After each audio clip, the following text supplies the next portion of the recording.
Within the next few weeks, a company that lost $5 billion last year is going to become one of the largest holdings in your retirement account, and you will have no say in it whatsoever. SpaceX is going public at a $1.75 trillion valuation. That makes it worth more than every American defense contractor combined. More than Coca-Cola, McDonald's, Disney, Nike, and Starbucks added together, and more than the top 10 companies listed on the London Stock Exchange combined. Now, if you're asking yourself how a company bleeding $5 billion a year deserves a $2 trillion price tag, you're asking exactly the right question. But the answer isn't about SpaceX. It's about a set of rules that were quietly rewritten 3 months ago to make sure your money flows in automatically whether you like it or not. But before we get to the rules, you need to understand what you're actually buying. Because if you ask 10 people on the street what SpaceX is, they'll say rockets, maybe Mars.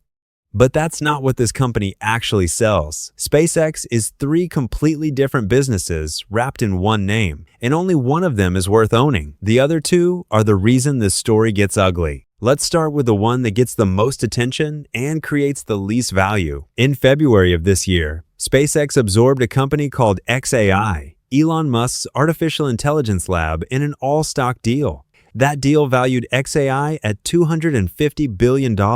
Now that number requires some context. OpenAI, which generates around $24 billion in annual revenue, is valued at around $850 billion. Anthropic, which generates over $30 billion annually, sits around $400 billion. xAI, which brings in roughly $1 billion in revenue, was acquired for $250 billion. The math on that is not a typo, and it gets worse. xAI was built by 11 co-founders, researchers pulled from DeepMind, OpenAI, Google, and the University of Toronto. By early this year, every single one of them had walked out. Then Elon, on his own platform, publicly stated that xAI needed to be rebuilt from the foundation up, which is the corporate way of saying SpaceX just paid $250 billion for a company that needs to be rebuilt from scratch. Think of xAI as a reverse money printer. Instead of generating cash, it incinerates whatever the profitable parts of the business produce. Now let's talk about the part that actually gives the company its name. The rocket business is real. It launches government satellites, NASA cargo missions, and commercial payloads into orbit. Last year, it generated roughly $4 billion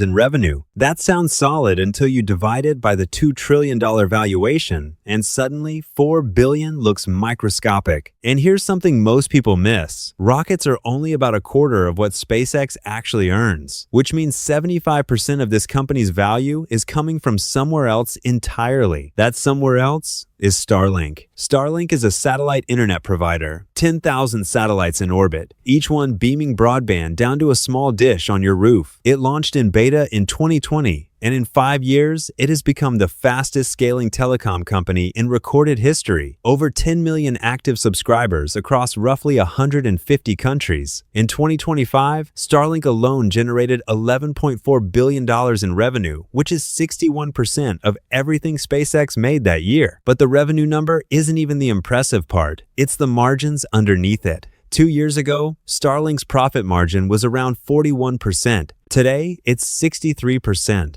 That's 20 points of margin expansion in 24 months. It also has a maritime version for shipping and commercial vessels, an aviation version that airlines are adopting, and a classified defense product called Starshield operating under contracts with the Pentagon and the National Reconnaissance Office. So the honest version of SpaceX looks like this: a satellite internet business that genuinely prints cash, a rocket company doing solid revenue but valued like it's already colonized 3 planets, and an AI acquisition that is burning over $1 billion a month and had to be rebuilt from scratch the same year it was purchased. Put it all together, and in 2025, the combined company lost nearly $5 billion on roughly $18.5 billion in revenue. So now we come back to the original question: who is buying this at $1.75 trillion?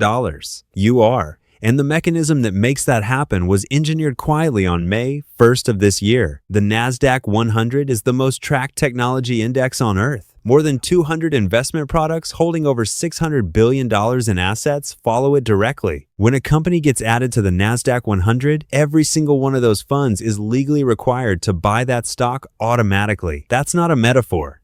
That's the mechanical reality of passive index investing. No analysis, no vote, just automatic allocation. Under the old rules, a newly listed company had to wait at least 3 months before joining the index. That waiting period existed for a specific reason, to let the market discover a fair price before billions in passive money were forced in. On May 1st, NASDAQ cut that window from 3 months to 15 trading days. That was rule change number 1. There was also a minimum free float requirement. A company needed at least 10% of its shares publicly available before it could qualify for the index. SpaceX is planning to list with a free float of 4 to 5%. Under the old rules, that would have been an automatic disqualification. Under the new rules, the minimum no longer exists. That was rule change number 2. And then there's the one that's hardest to wrap your head around, a hidden multiplier buried in the technical language of the new rules. For any company whose free float is under 20%, NASDAQ now counts that float as 3 times larger than it actually is.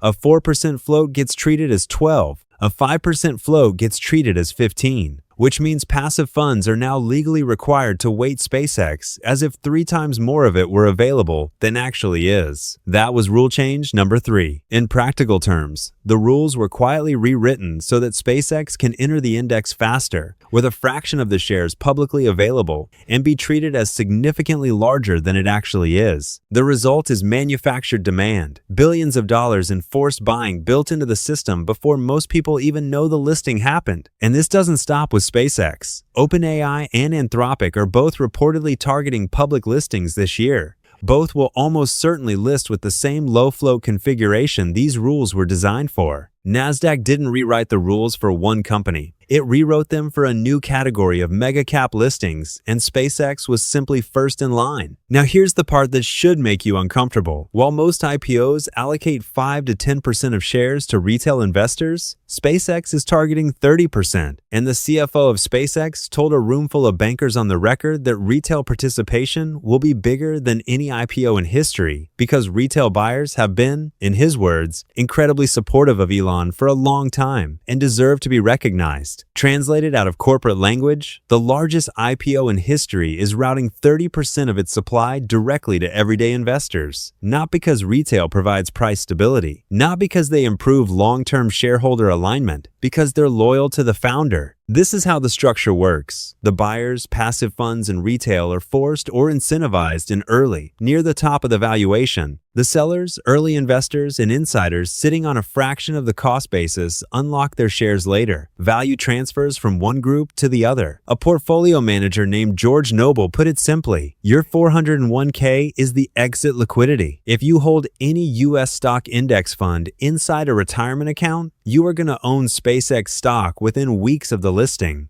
No vote, no choice. The mechanics of passive investing will purchase it on your behalf. So here is the complete picture. A company losing $5 billion annually, a $2 trillion valuation, 3 rewritten rules that engineered automatic demand from passive funds, a 30% retail allocation justified by founder loyalty, and a financial press that leads with the rocket launches and buries the rule changes in the footnotes. The reason you haven't seen this framing anywhere is because it isn't a clean headline. SpaceX IPO coming soon is a story. NASDAQ rewrote its index methodology to manufacture passive fund demand for an unprofitable megacap is a paragraph most people won't finish reading. But you finished it, and now you know what's actually happening. Passive investing was sold as the intelligent default low fees.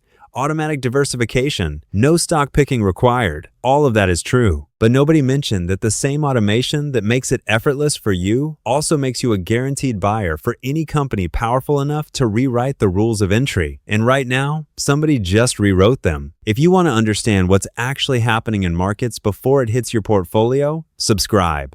Because this is exactly the kind of story that moves your money before most people even know it's a story.